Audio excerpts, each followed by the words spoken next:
अस्सलाम वालेकुम, मेरा नाम है शाहिद अयूब। आप देख रहे हैं रीडर टीवी।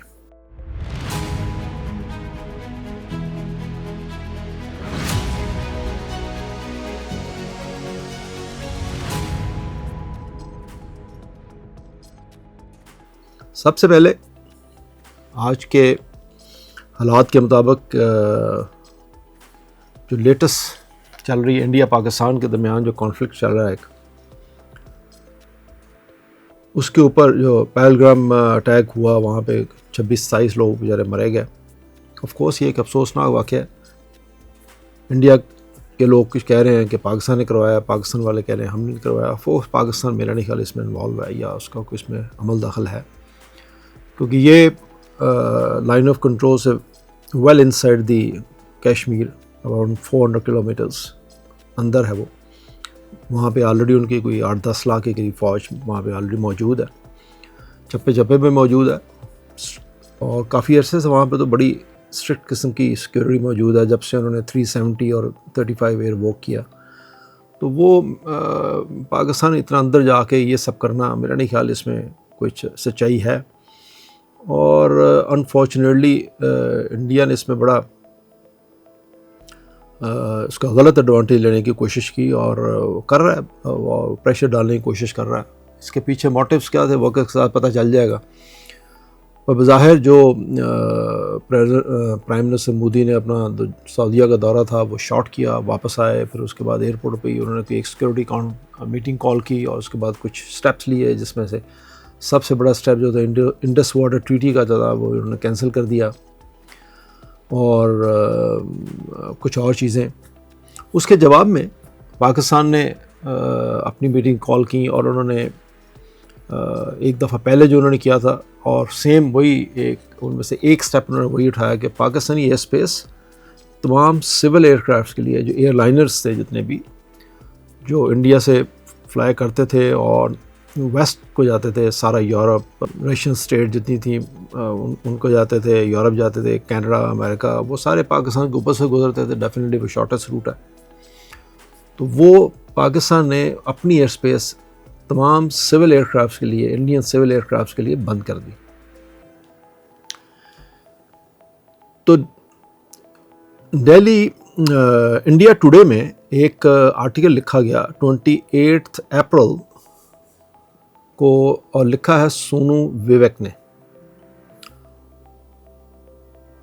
उनका कहना यह है कि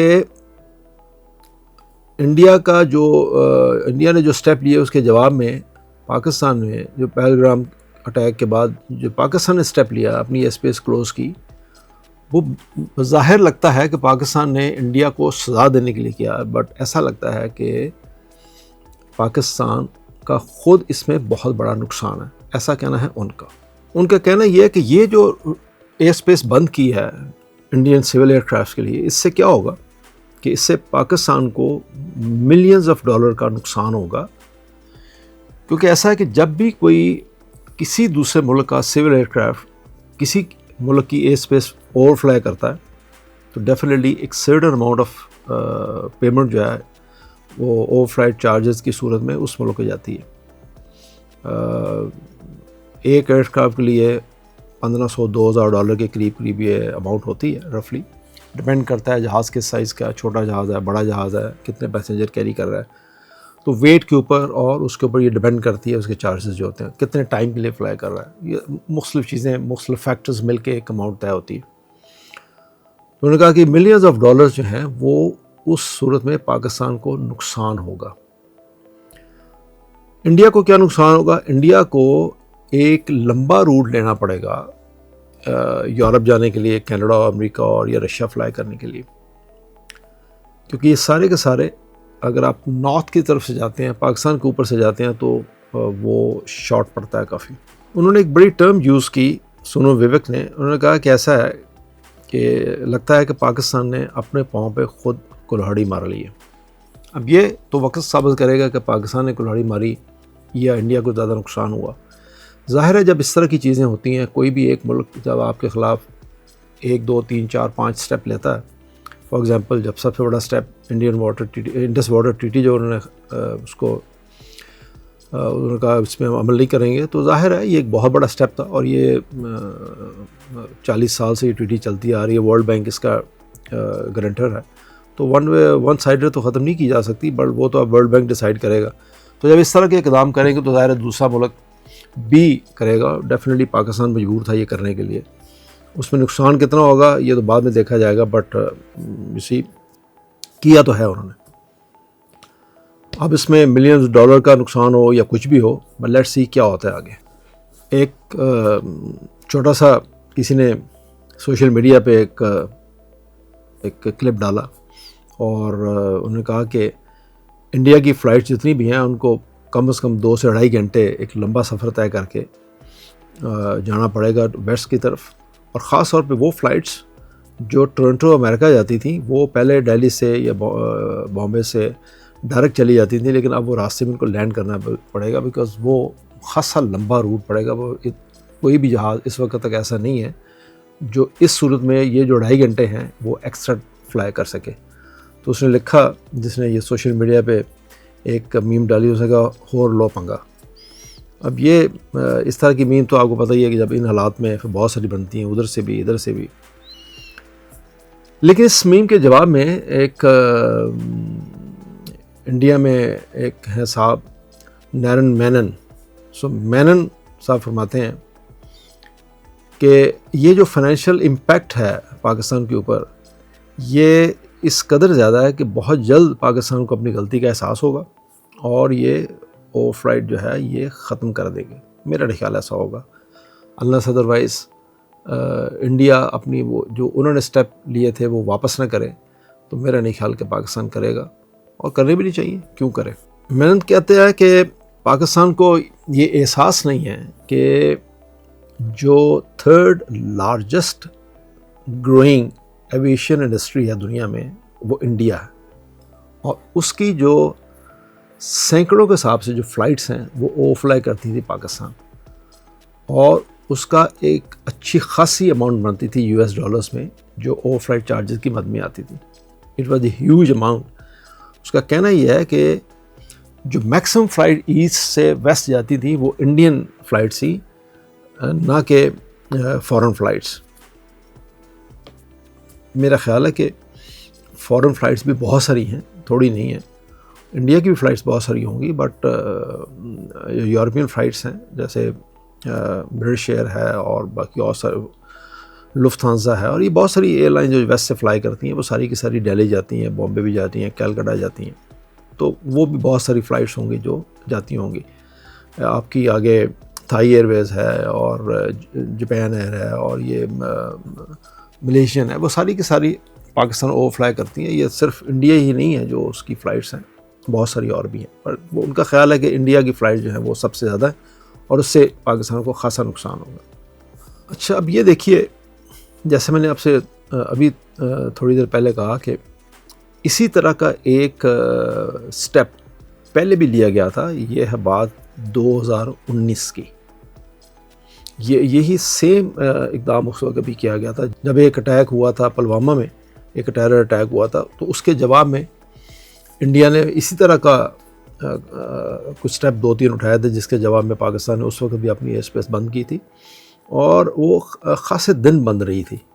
और उस वक्त मेरे इल्म में तो नहीं है कि कितना नुकसान हुआ, डेफिनेटली नुकसान तो ओवर फ्लाइट चार्जेस की मद में हुआ था, बट मैंने इनका कहना यह है कि उस वक्त शायद $100 मिलियन का पाकिस्तान सिविल एविएशन को और PI में तो खैर इतना नुकसान नहीं हुआ होगा, क्योंकि उस वक्त भी PI की एक ही फ़्लाइट थी जो ईस्ट में जाती थी, डेट वाज मलेशिया, और आजकल भी PI की एक ही फ़्लाइट है जो ईस्ट में जाती है, डेट इज़ मलेशिया, कुआलालंपुर। तो सिविल एविएशन को उस वक्त भी को $100 मिलियन का नुकसान हुआ था जब ये एक्सप्रेस क्लोज़ की गई थी पुलवामा के चक्कर में, और उस वक्त भी कुछ 400 फ़्लाइट्स के करीब थी जो वो फ्लाई करती थी इंडियन सिविल एयरक्राफ्ट की, जो कि बंद कर दी गई थी। अब रहा केस PI का, तो PI की सिर्फ एक फ़्लाइट, जैसे मैंने आपसे कहा, वो अब लाहौर से जो टेक ऑफ करती है वो बजाय इंडिया के ऊपर से फ्लाई करने से, इंडिया से पाकिस्तान से दिल्ली के बाद वो फ्लाई करती है ऑल द वे, और कलकत्ता के थोड़ा साउथ से होके फिर उधर से फ्लाई करते हुए मलेशिया जाती है। अब वो फ़्लाइट जो थी वो जाएगी पाकिस्तान से टेक ऑफ करेगी और वो गिलगिट के ऊपर से होती हुई चाइना एंटर करेगी, फिर चाइना को फ्लाई करते, फिर ऑलमोस्ट मिड ऑफ चाइना जाके राइट टर्न करके और फिर ऊपर से होके थाईलैंड और उसके बाद फिर वो मलेशिया जाएगी। It's a longer route, I think about साढ़े तीन घंटे इसमें ज़्यादा लगते हैं एज़ कम्पेयर टू कुआलालंपुर। अगर आप डायरेक्ट जाते हैं तो 5.5 घंटे लगते हैं और इस सूरत में तकरीबन कोई 8-8.5 घंटे लगेंगे। ऑफ कोर्स पीआई का नुकसान तो है, लेकिन पीआई की मेरे ख्याल में हफ्ते की 2 फ़्लाइट्स हैं, नॉट मच, जिसमें को पीआई को इतना ज़्यादा नुकसान होगा। पर इंडिया की बहुत सारी फ़्लाइट्स हैं। अब इंडिया की फ़्लाइट्स मैं आपको भी दिखा रहा हूँ, वो आप देखिए। ये एक अगर इंडिया की एक फ़्लाइट फ़र्ज़ करें टोरंटो से दिल्ली आए तो वो कैसे आएगी, आप देखिए रूट, और स्क्रीन पे आपको नज़र आ रहा होगा कि वो कनाडा से टेक ऑफ करता है ऑल द वे ग्रीनलैंड के भी नॉर्थ से होता हुआ, फिर आइसलैंड के भी नॉर्थ से होता हुआ, और फिर ऊपर से डेनमार्क के ऊपर से गुजरता हुआ, मॉस्को के भी नॉर्थ से वो जहाज़ गुजरता है, काफ़ी नॉर्थ से फ्लाई करता हुआ, कज़ाकिस्तान के ऊपर से फ्लाई करता हुआ वो फिर एकदम नीचे जाता है और फिर नीचे जाके all the way to Dubai के थोड़ा सा लेफ़्ट से गुज़र के अरेबियन सी के ऊपर से होके फिर वो वापस बॉम्बे के लेफ़्ट से होके दिल्ली जाता है। तो ये बहुत लंबा रूट है। नॉर्मली दिल्ली से अगर एक फ़्लाइट टेक ऑफ करे टोरंटो के लिए, तो मेरा अंदाज़ा है कि इसको कोई 14 आवर्स और 40 मिनट्स के करीब लगते हैं, रफली 14 आवर्स 35 मिनट्स और 14 hours 45 minutes, something like that, Delhi Toronto. अब इस सूरत में ये फ़्लाइट जो थी ये तकरीबन कोई 19 घंटे की बनेगी। आप अंदाज़ा कीजिए, तो 19 घंटे ऐसा कोई जहाज़ है नहीं जो फ्लाई कर सके। तो डेफिनेटली उनको रास्ते में कहीं स्टॉप ओवर करना पड़ेगा। स्टॉप ओवर का मतलब है कि extra expenses, extra flight time, extra fuel, extra aircraft maintenance, wear and tear, सारा कुछ, extra charges, everything. So there is not only one flight, there are so many flights जो वहाँ पर जाती, वेस्ट को जाती है। एक अंदाजे के मुताबिक आप यूँ समझ लीजिए, जैसे मैंने शुरू में आपको कोट किया कि एक 737 जब किसी भी एयर स्पेस से गुजरता है, एक एवरेज बात कर रहा हूँ मैंने, जैसे कहा वेट और फ्लाइट टाइम और उसके हिसाब से डिपेंड करता है कि कितने टाइम के लिए फ्लाई कर रहा है, वेट क्या है जहाज़ का। तो एक एवरेज कोई $550-600 के करीब वो फ्लाइट चार्जेस पड़ते हैं एक जहाज़ को देने के लिए। बड़े जहाज़ होंगे तो ज़्यादा चार्जेस होंगे। तो ऐन मुमकिन है ये जब 2019 में ये इंसिडेंट हुआ था, तो ऐन मुमकिन है, जैसे मैंने आपसे कहा कि मेरे नॉलेज में नहीं है, बट जैसे इस इंडिया डेली ने रिपोर्ट किया कि 2019 में जब ये स्पेस बंद की गई तो पाकिस्तान को तकरीबन कोई $3 लाख के करीब भी नुकसान हुआ था। लेकिन जब कौमों की इज़्ज़त का सवाल हो या कौमों की प्राइड का सवाल हो, जब कोई आपको आगे से ललकारता है, तो डेफिनेटली ये चीज़ें पर मानी नहीं रखती कि नुकसान कितना हुआ, और उसके सामने भी ये बड़ी एक छोटी सी रकम होती है। इंडिया में जैसे एयर इंडिया एक उनकी मेन एयरलाइन है, काफ़ी बड़ी है। एक और उनकी एयरलाइन है जैसे इंडिगो, जैसे उनका नाम काफ़ी मशहूर नाम है, आपने सुना होगा। इंडिगो जो है वो भी काफ़ी फ्लाई करती है वेस्ट की तरफ, और दिल्ली से फ्लाई करती है, अमृतसर से फ्लाई करती है, जयपुर लखनऊ से फ्लाई करती है, वाराणसी से भी फ्लाई करती है। अब इंडिगो के पास उस तरह के बड़े जहाज़ नहीं है जिस तरह के एयर इंडिया के पास है, और उसको ज़्यादा प्रॉब्लम का सामना कर रहा है, बिकॉज इंडिगो भी ऑल द वे नीचे जाएगी और बॉम्बे के पास से अरेबियन सी के ऊपर से होते हुए, ईरान के ऊपर से होते हुए फिर वो वापस फ्लाई करे, बिकॉज अफ़गानिस्तान भी बंद है, आप अफ़गानिस्तान भी फ्लाई नहीं कर सकते। तो अफ़गानिस्तान से भी, अफ़गानिस्तान के वेस्ट से होके फिर वो नीचे आते हैं और दुबई के नीचे से लेफ़्ट से होके, साउथ से होके अब आते हैं अरेबियन सी के ऊपर। तो वो उनके पास इस तरह के जहाज़ नहीं है जो कि फिर इतना एक्स्ट्रा टाइम वो फ्लाई कर सकें। इसलिए उन्होंने तो खासी फ़्लाइट अपनी कैंसिल कर दी इंडिगो ने टूवर्ड्स वेस्ट जो जाती थी। एक और रिपोर्ट के मुताबिक जो इसी पेपर में आई, उन्होंने कहा कि इंडिगो ने ये जो फ़्लाइट्स इनकी डिपार्चर होती थी दिल्ली से, अमृतसर से, जयपुर से, और जाती थी अलमती कज़ाकिस्तान, ताशकंद उज़्बेकिस्तान, ये उन्होंने 27 अप्रैल से ऑनवर्ड उन्होंने कैंसिल कर दिए और टिल फर्दर नोटिस के जब ये हालात ठीक होंगे या ये स्पेस खुलेगी तो वापस बताएंगे। पैसेंजर को डेफिनेटली उन्होंने एडजस्ट किया होगा किसी और तरीके से। अब देखते हैं कब ये हालात ठीक होते हैं। और इस तरह की छोटी एयरलाइन जो होती हैं जिनके पास छोटे जहाज़ हैं तो वो डेफिनेटली वो बहुत ज़्यादा अफेक्ट होता है। और एयर इंडिया उसको तो खैर उसको भी लॉस तो बहुत ज़्यादा होगा, बट इस तरह की छोटी एयरलाइन जो होती है उनको बहुत सारे सेक्टर्स पर अपने कैंसिल करने पड़ते हैं बिकॉज वो जहाज़ इतना लंबा फ्लाई नहीं कर सकते। ये तो था पाकिस्तान ने जो एयर स्पेस क्लोज़ की इंडियन सिविल एयरक्राफ्ट के लिए, उसकी रिपोर्ट। अब देखते हैं इसके ऊपर क्या रिजल्ट निकलेगा। कुछ लोगों का ख्याल है कि इंडिया बहुत जल्दी पाकिस्तान पर अटैक करेगा, कुछ लोगों का ख्याल है कि नहीं अटैक करेगा, कुछ लोगों का ख्याल है कि इंडिया को इज़राइल फेवर कर रहा है और उसने काफ़ी सारा असला सप्लाई किया है, कुछ लोगों का ख्याल है कि पाकिस्तान के साथ चाइना है और बाकी एक दो मुल्क हैं, टर्की है। जैसे आप सोशल मीडिया पे और ये सब चीज़ें आप देख ही रहे हैं।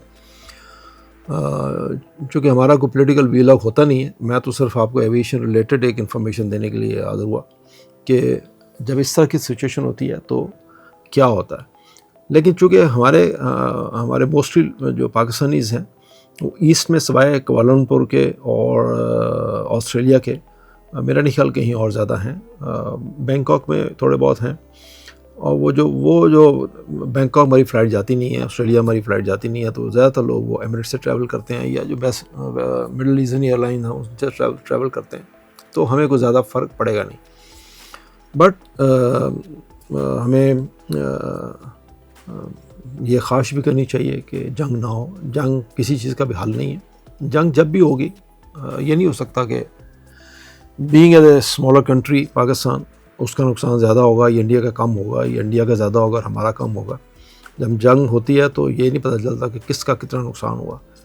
ज़्यादा जो सोचता है कि उसका कम होगा उसका ज़्यादा भी हो सकता है, और जो सोचता है मेरा ज़्यादा होगा उसका कम भी हो सकता है। जंग में कोई रूल नहीं होता, कोई प्रिंसिपल नहीं होता। जब जंग होती है तो एवरीथिंग इज़ फ्री, आप जो चाहें कर सकते हैं, फिर आप उसकी कोई लिमिट नहीं होती। तो जाहिर है जब आपकी एग्जिस्टेंस का मसला होगा, जब आपकी बका का मसला होगा, जब आपकी ख़ुददारी का मसला होगा, जब आपके ज़िंदा रहने का मसला होगा, तो उस सूरत में फिर कोई दूसरा मुल्क अपनी उस बका को बचाने के लिए किस हद तक जाएगा वो आप अंदाज़ा लगा सकते हैं। उसकी कोई लिमिट नहीं होती। तो जो के लिए शुक्रिया। अल्लाह हाफ़िज़।